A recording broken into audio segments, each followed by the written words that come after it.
A few years back, New York had problems with their water pollution. It would have cost them $6 billion to clean the water and maintain it with all the factories that were polluting in it. To remove the factories and renew the ecosystem there, it only cost $1 billion. So that's what they did. They restored the ecosystem with wetlands that naturally filtered the water.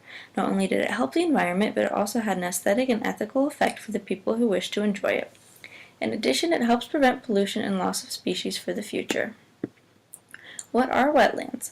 Wetlands are the transition between land and water. They are the place that water runs off the land and merges with the body of water that they are headed towards.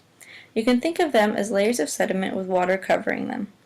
Rivers, lakes, floodplains, flooded forests, bogs, marshes, and swamps all fall under the term wetlands. It is known that Earth is 75% water. Since there is so much water, there must be a lot of wetlands too. They are found in different areas all over the world.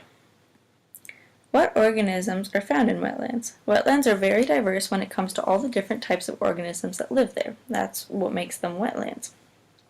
Depending on the type of wetland, there are hawks, herons, eagles, ducks, geese, woodpeckers, deer, beavers, muskrats, amphibians, insects, and various types of fish.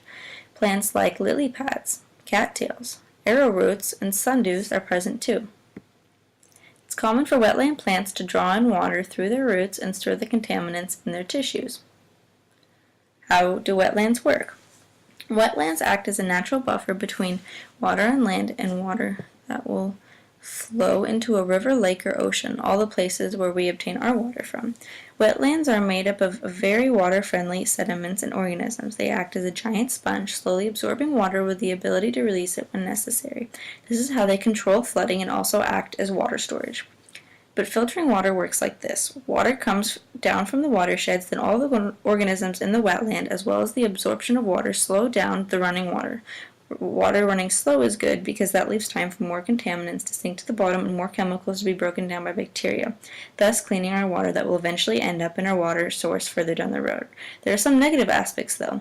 Wetlands can only absorb so much before excess pollutants and nutrients start to become harmful to the ecosystems.